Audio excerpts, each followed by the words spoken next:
Impossible de vivre sans avoir des conflits. L'important, c'est de savoir les régler. Mais beaucoup de personnes n'osent pas aborder les conflits parce qu'elles ont peur d'être perdantes ou de paraître méchantes. Durant des siècles, lorsqu'il y avait un conflit, c'était toujours le plus fort qui gagnait. Le plus fort, le seigneur, le plus gradé, le général, le plus âgé, le père de famille. C'était lui qui était le gagnant. Et le perdant remâchait sa colère, sa rancune, sa haine et souvent se révoltait. Heureusement, les tendances actuelles et la communication non violente ont une toute autre approche, celle du gagnant-gagnant. Thomas Gordon disait à son adversaire « Je ne quitterai pas la pièce tant que vous ne serez pas satisfait ». Que peut faire la locataire du dessus quand il y a tellement de bruit en dessous ? Pour trouver une issue au conflit, il faut commencer par rechercher quels sont les besoins des deux parties, qui sont bien entendu très différents. L'une a besoin de calme et de repos, l'autre a besoin de s'éclater et de se détendre. Lorsqu'on a identifié ces besoins, il s'agit de trouver des solutions, de les imaginer par un brainstorming qui peut être très amusant.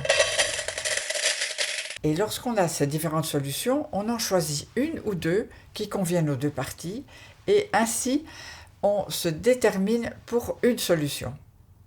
Enfin, on détermine la période d'essai après laquelle on fera une évaluation. Oh, c'est pas vrai, ça recommence. Mais c'est pas possible, je veux pas savoir continuer, moi, mais est-ce qu'il se rend compte? Oh, quel égoïste. Oh, cette fois, je vais lui dire ce que je pense, hein. À mes genoux, est-ce la chouette ou le hibou? S'il vous plaît.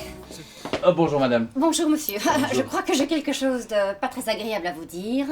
Voilà, vous faites votre musique tellement fort que la nuit je n'arrive pas à dormir et la journée je n'arrive pas à travailler. Écoutez, moi je suis encore chez moi ici, à ce que je pense. Oui monsieur, vous êtes chez vous, mais nous sommes en appartement et l'insonorisation, comme vous le savez, est très mauvaise. Moi j'entends aussi vos bruits avec vos talons tous les soirs. Voilà, donc je pense que c'est partagé. Ah, mes talons. Écoutez, je ne m'en rendais pas compte, mais c'est gentil de me le dire. Je ferai attention la prochaine fois. Je vous propose de peut-être plutôt marcher à pieds nus alors, quand je sais que vous êtes là surtout. Oui, et... voilà, mais qu'est-ce qu'on pourrait trouver comme compromis ou solution? Qu'est-ce que vous pourriez proposer de votre côté pour la musique?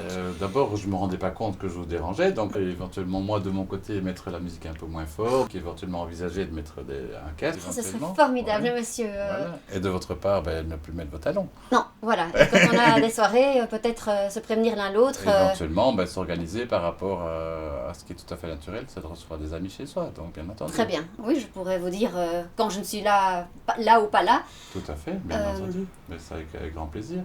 Donc le casque, ce serait formidable. Voilà, et surtout le soir. Tout à fait. Alors, prenons un petit café d'ici une quinzaine de jours et on en reparle. Ah volontiers, merci. Merci. Merci monsieur. Au revoir. Une enquête américaine a montré que lorsque des personnes qui sont en dispute ne veulent pas se rencontrer, non seulement elles ne règlent pas le problème, évidemment, mais elles s'éloignent l'une de l'autre et finissent par s'éviter. Le signe chinois de conflit signifie aussi chance. Effectivement, un conflit peut être signe et début d'un changement. Ainsi, on ne reste pas toujours bloqué dans la même situation, mais on évolue. Si ton frère a quelque chose contre toi, va le trouver et réconcilie-toi avec lui, dit Jésus. Certes, ce n'est pas la voie de la facilité, mais c'est la voie d'une nouvelle communication renouvelée avec l'autre.